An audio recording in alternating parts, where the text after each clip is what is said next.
से केक खियवले बिया उसे कोई जना के हिलवले बिया।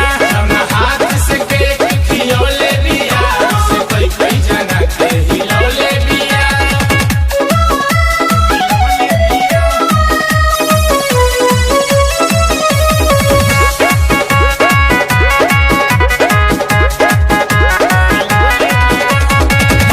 जेने देखते ने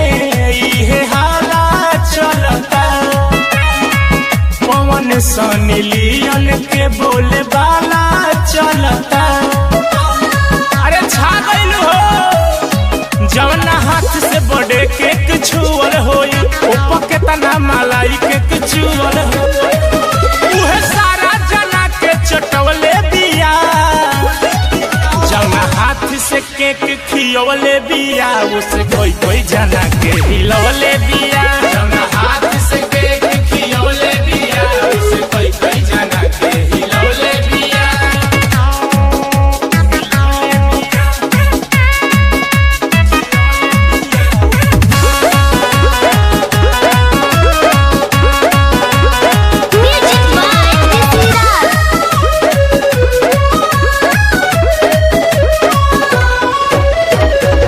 बाबा अखिलेश अलबत हो गई फेंके वाला चिझिया सरबत हो गई।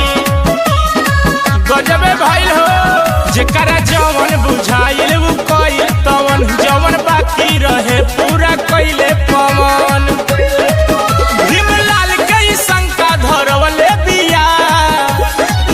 जवना हाथ से केक खियवले बिया उसे कोई जना के हिलवले बिया। जवना हाथ से केक खियवले बिया उसे कोई जना के हिलवले बिया।